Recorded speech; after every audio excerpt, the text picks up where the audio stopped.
engkau sholat sampai seperti busur panah melengkung, sholat sampai melengkung, dan engkau berpuasa seperti senar kurus kering, tirakat kurus kering,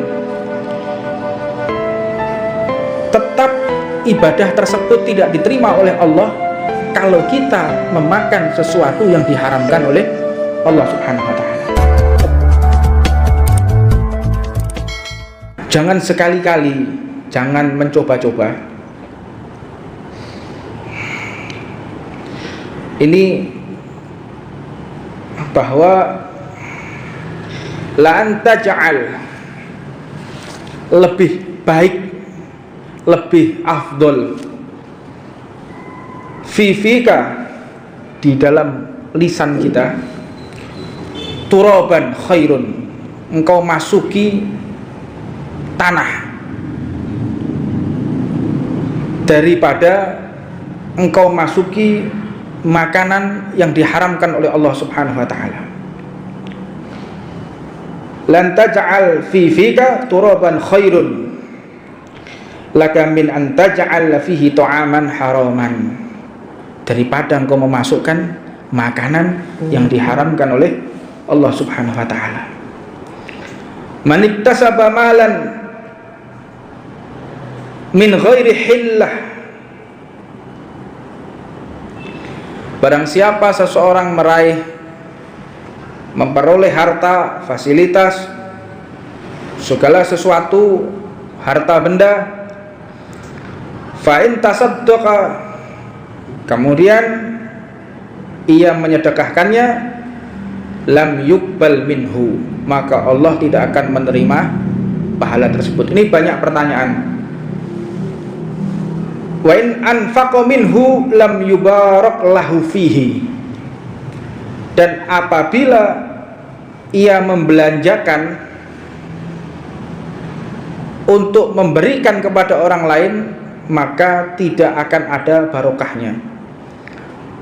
Wa in tarakahu khalfa dhuhrihi kana zaduhu ilan nar.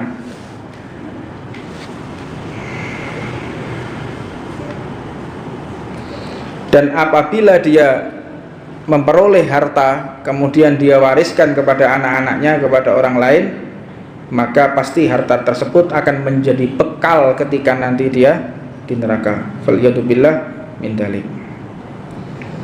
Man istara thawban bi asyrati darahima wa fihi dirhamun min haramin lam yakbalillah lahu sholatan madama alaih. Barang siapa membeli sebuah baju harganya 10 dirham, beli baju harganya ibarat 100.000, kemudian ada 1 dirham dari sesuatu yang haram, maka ditolak oleh Allah. Beli baju harga 100.000, 90.000 uang halal, 10.000 uang haram, maka tetap ditolak oleh Allah Subhanahu wa Ta'ala. Ini sebagai introspeksi.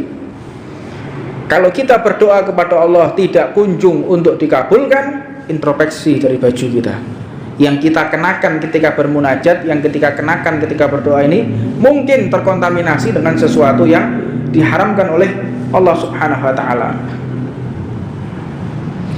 Ini bagi baju yang ada nempel, saya pakai baju lengkap, faliyadzubillah min dalik, pakai baju lengkap, kemudian ini dari sesuatu yang haram saya gunakan, kita ditolak oleh Allah Subhanahu wa Ta'ala.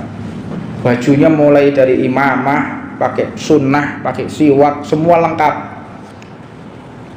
ridaknya dari sesuatu yang tidak halal, ditolak oleh Allah Subhanahu wa Ta'ala. Ini baju, Pak. Lalu bagaimana kalau sudah orang makan dari makanan yang diharamkan oleh Allah Subhanahu wa Ta'ala? Menjadi urat, menjadi daging, menjadi tulang, menjadi darah, menjadi organ, faliyadu billah min dalik. Hal ini Al-Imam Ibnu Abbas radhiyallahu ta'ala anhu mengatakan, Allah tidak akan pernah menerima sholatnya seseorang jika ada secuil makanan yang ada di dalam perutnya itu sesuatu yang haram. Sholat aja nggak diterima, apalagi doa. Karena memang as-sholat itu secara lughatan memang artinya ad-doa. Kalau secara syar'an af'al au aqwal muftahatun bitakbir wa mukhtamatun bitaslim. Ucapan atau gerakan yang dibuka dengan takbir dan ditutup dengan salam, itu sholat. Qil bil khair, dengan doa yang baik. Jadi tidak ada yang namanya sholat itu ucapan jelek, tidak ada. Sholat kok melaknat, tidak ada.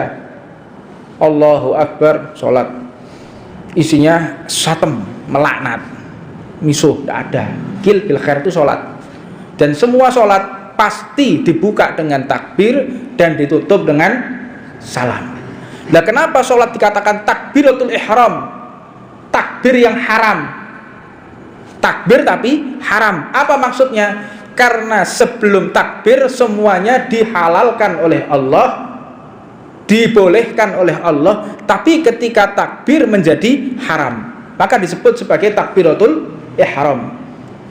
Allahu Akbar menjadi haram. Apa menjadi haram? Berbicara menjadi haram. Makan menjadi haram. Bergerak berlebihan menjadi haram. Ini dikatakan takbiratul ihram, takbir yang haram. Sebelumnya boleh, maka ketika takbir menjadi tidak boleh, maka dikatakan takbiratul ihram.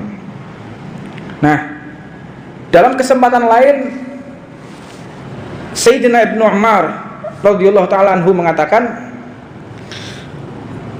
walaupun engkau sholat sampai seperti busur panah melengkung, sholat sampai melengkung, dan engkau berpuasa seperti senar kurus kering, tirakat kurus kering, tetap ibadah tersebut tidak diterima oleh Allah kalau kita memakan sesuatu yang diharamkan oleh Allah Subhanahu wa taala. Jadi tirakat sampai kau senar, sholat sampai gegere bungkuk melengkung, tetap ditolak oleh Allah Subhanahu wa taala. Di dalam kitab Taurat Allah Subhanahu wa taala juga berfirman, dikutip oleh Imam Al-Haddad, barang siapa tidak peduli dari mana datangnya dia mencari rezeki, boh halal, boh haram, pokoknya ambil aja, tidak peduli dia, ini halal, ini haram, dia nggak peduli, maka Allah pun akan mengutus malaikat untuk melemparkan dia ke neraka dimanapun juga tidak diperdulikan oleh Allah Subhanahu wa ta'ala.